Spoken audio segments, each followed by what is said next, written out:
Barack Obama faces his first Middle East test as he gathers Palestinian and Israeli leaders for the first time. But beyond the handshaking, can Obama really deliver on a highly complex issue? And what are the implications of failure? This is Inside Story.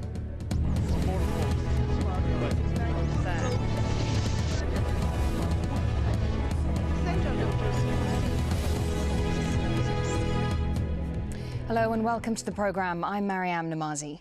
Barack Obama is making yet another push for peace in the Middle East. He's holding talks with Israeli and Palestinian leaders in New York. It's the first time Israeli Prime Minister Binyamin Netanyahu and Palestinian President Mahmoud Abbas are in the same room.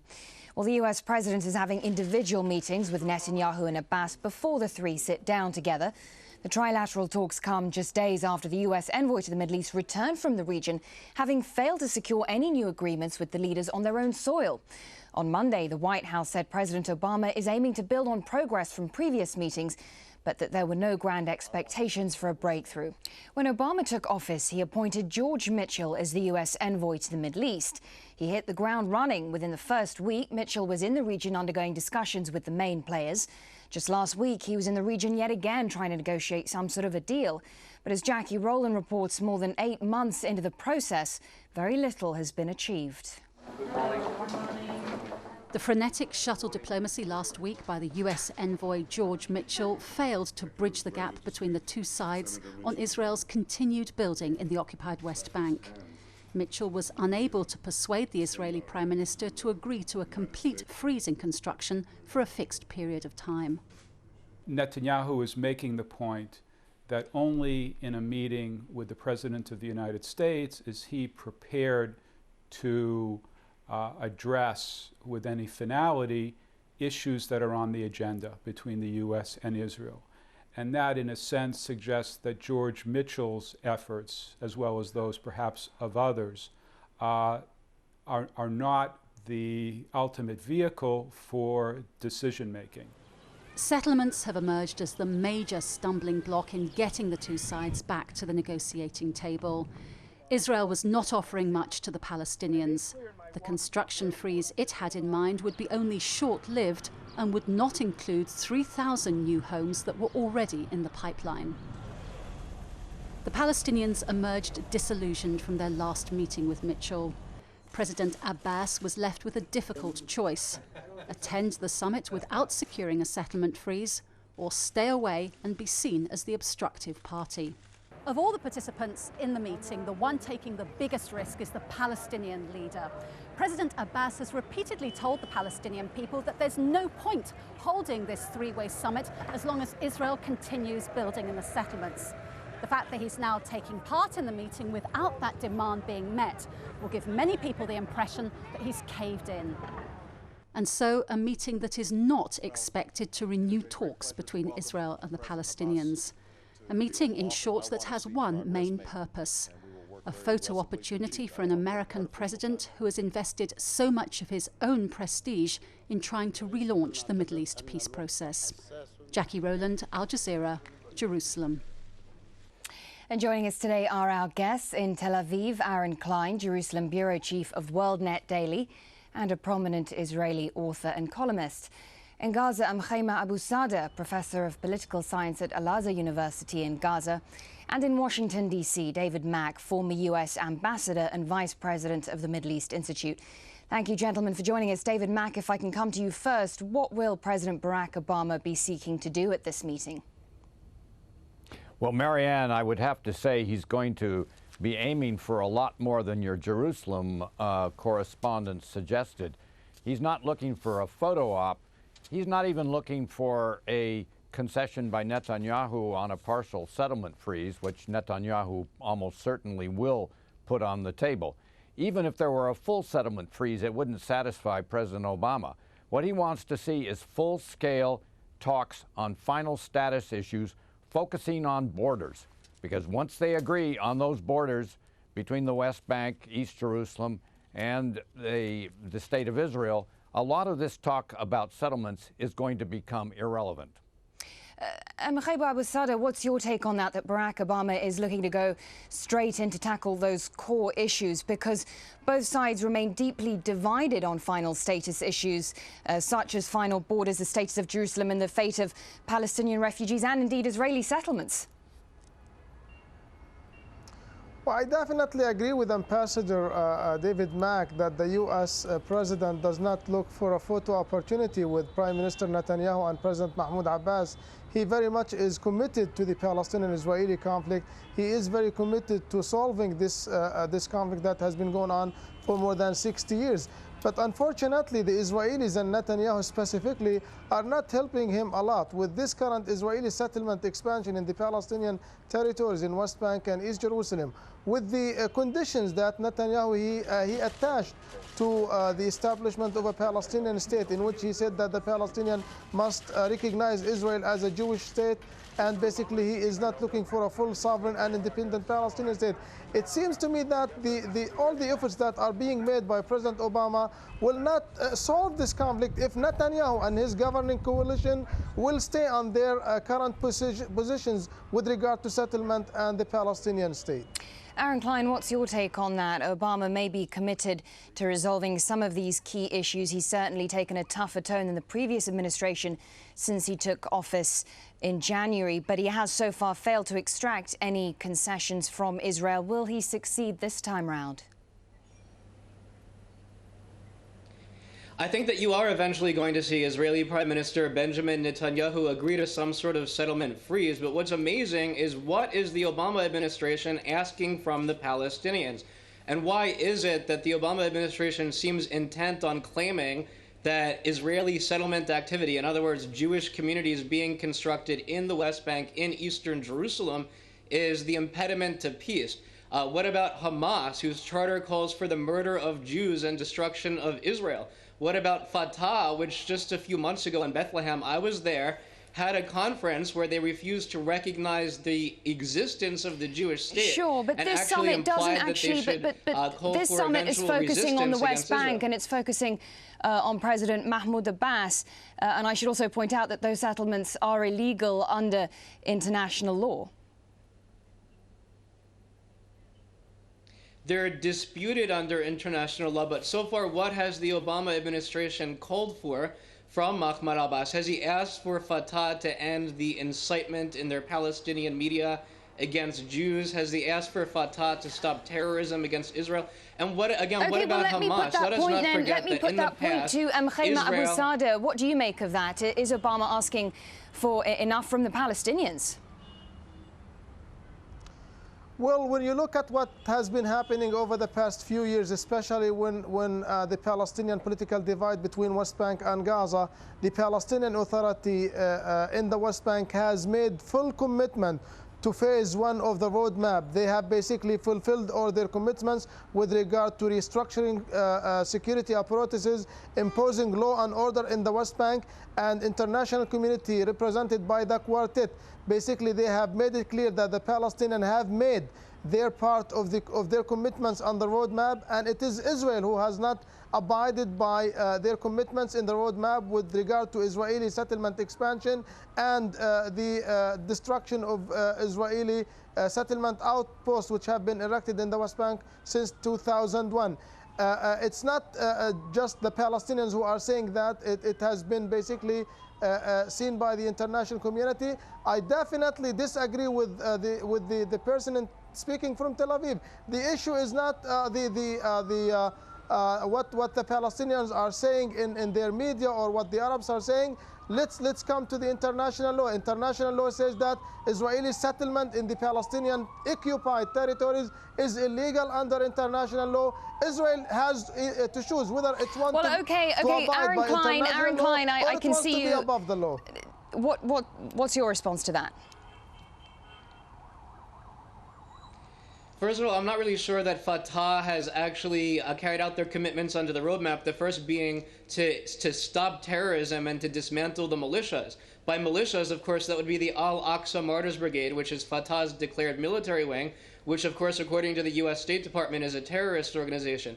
I mean, the only thing really that happened is the Al-Aqsa Martyrs Brigade now has been folded into Fatah's militias, but they're still carrying out attacks. And we have to look at the larger picture here. Israel is willing to evacuate settlements. They did it in the Gaza Strip. Israel pulled out in 2005, and look what happened. Hamas took over, and rockets have been flying for years now from the Gaza Strip. And also look at the larger picture of Camp David in 2000. Or even just a year and a half ago, Prime Minister Ehud Olmert apparently offered the Palestinians I just want to cut in there the because, West Bank. They rejected you raise the issue of settlements.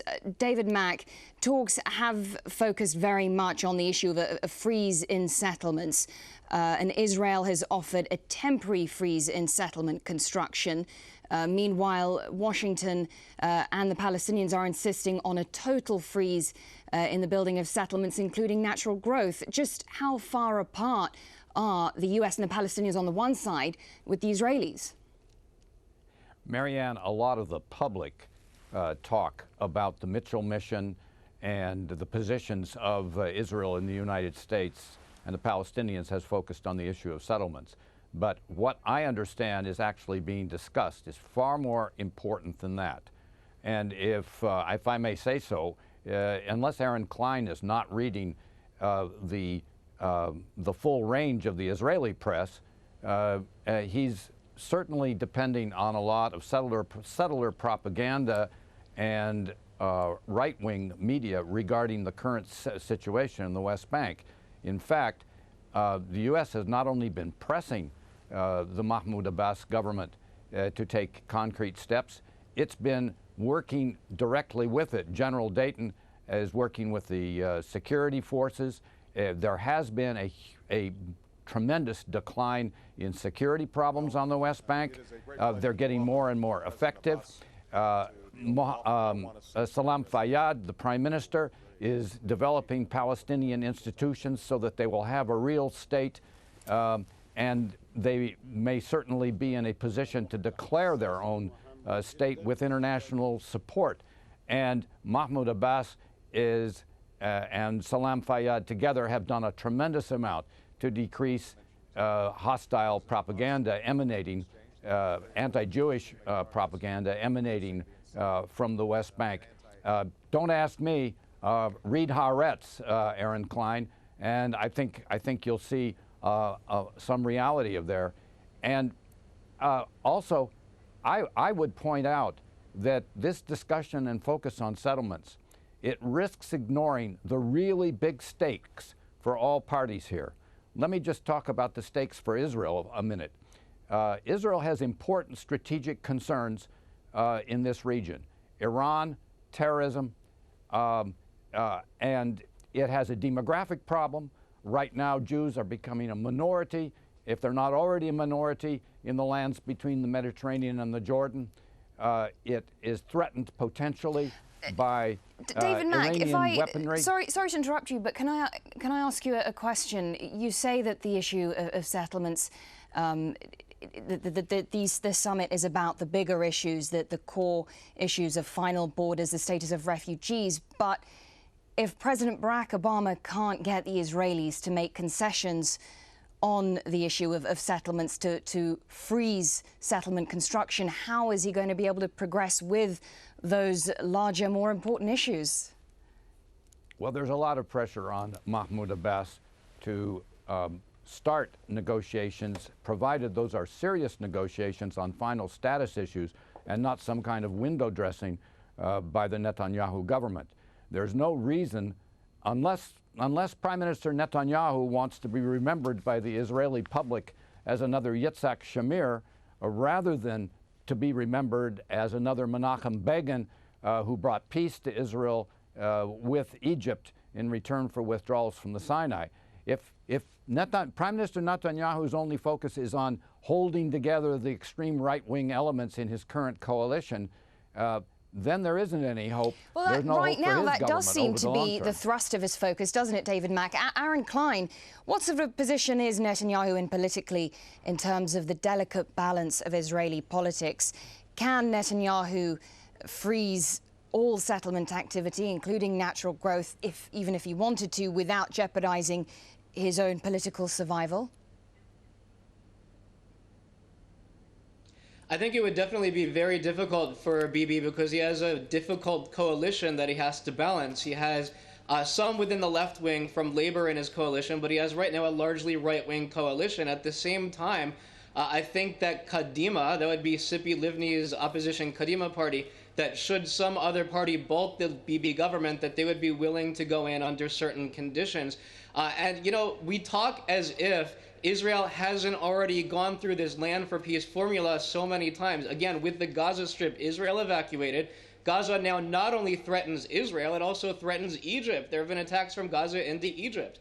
And so to continue along with this land for peace formula with a so-called peace partner who I think your other guest, David Mack, just there before, claimed that I don't read Haaretz. Actually, not only do I read Haaretz, but I have a full-time Arabic translator who every single day translates for me. We're getting off the subject a little bit. David Mack, I want to ask you about Netanyahu's position. Anti-Semitic propaganda. What about Netanyahu's position vis-a-vis Iran? Because he does seem determined to link any progress in negotiations to U.S. policy towards Iran. Does Obama need to express more solidarity with Netanyahu on that issue to get Netanyahu's cooperation on the Middle East peace process? Well, we have very broad-based security talks going on with the Israelis. Defense Minister Barak has recently been in Washington. I don't think that President Obama really needs to remind Prime Minister Netanyahu of the important strategic concerns that, frankly, we share with Israel regarding Iran and some other regional problems like Al-Qaeda's type of terrorism and so on. But it's pretty clear that a lot of these problems could be solved or at least alleviated by getting some serious peace discussions underway. In that regard, I do want to pick up on the very useful comment that Aaron Klein made, suggesting the sort of flexibility that Prime Minister Netanyahu might have in the political situation. The one thing that his reputation certainly has established is that he's a very flexible political maneuverer, and certainly the possibility that if he has the right kind of opening from Mahmoud Abbas and with the encouragement of the United States, he might well move much more toward the center and be willing to enter into some kind of new government coalition, including Kadima, and that could get us back to the kind of It's interesting you say that, because if we look, if we look at the sort of comments he's made over the last few weeks, just with respect to Jerusalem, we've seen him very much try to separate the issue of settlements in Jerusalem from East Jerusalem from the rest of the West Bank. He's trying to paint the issue as paint the area, the region, as being a separate entity. He's been saying things like Jerusalem is the eternal capital of Israel. I mean, it doesn't seem to be leaving much room for maneuver or compromise. Well, there's a lot of room for compromise regarding Jerusalem. And I certainly, as a matter of fact, from a personal point of view, don't believe that Jerusalem should ever be redivided. But the possibility that Jerusalem could be the capital, eternal capital, if you want to use that term, of Israel, and at the same time provide a space for a capital for a Palestinian state, which most people believe is going to be necessary, that's certainly within the realm of negotiations. Mkhaimar Abu Sada, Hamas, along with other Palestinian factions, have rejected this meeting.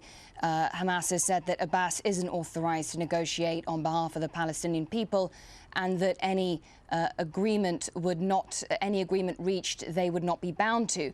Do meetings like this one simply fuel the divisions between Palestinians? Well, the issue here is that the Palestinians have lost their faith in negotiations with Israel. The Palestinians have been negotiating with Israel since 1991, when the Madrid Peace Conference convened in October of 1991 in Madrid, Spain. And since the signing of the Oslo Agreement, there have been continuous negotiations between the Palestinians and Israelis. And what we get?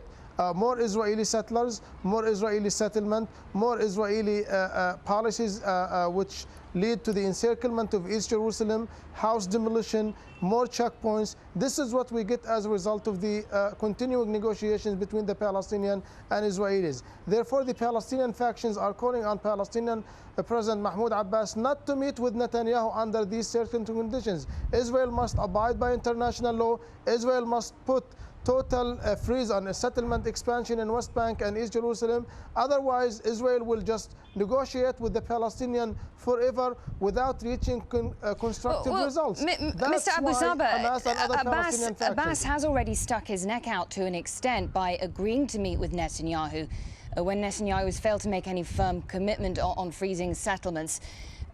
But if Abbas fails to achieve anything this time round, if he is to go back to the Palestinians empty-handed, is that going to play into the hands of Hamas and other Palestinian groups who can then turn around and say, well, there's no point in supporting this guy because he can't deliver the goods?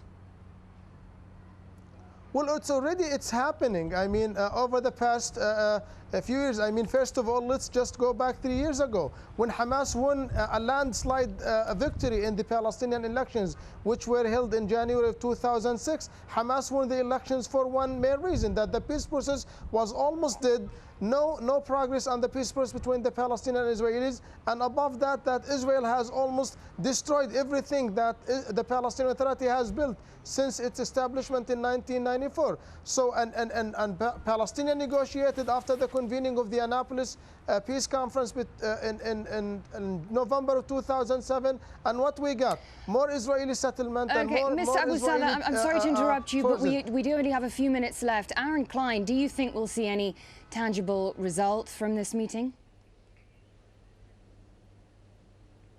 I think that you're going to probably see some sort of agreement to continue eventual negotiations with the Palestinians and also eventually to create some sort of Palestinian state. I know that the Obama administration wants to do that within 2 years, but it's just amazing to me. Your guest in the Gaza Strip, was he sleeping in September 2000 when Israel offered Yasser Arafat a state and the Palestinians turned it down? Was he sleeping when Israel pulled its own communities out of the Gaza Strip? Was he sleeping last year when Prime Minister Ehud Olmert offered the Palestinians about 94% of the West Bank, parts of Eastern Jerusalem, and so far no response from the Palestinians? Okay, well, David Israel Mack, is willing to do whatever it takes for peace. We're very short on time. Sorry to interrupt you, Aaron Klein. David Mack, is there a danger in having a summit like this between the US President, the Palestinian President, and the Israeli Prime Minister? Is there a danger if this summit fails? How is that going to impact on credibility, on confidence?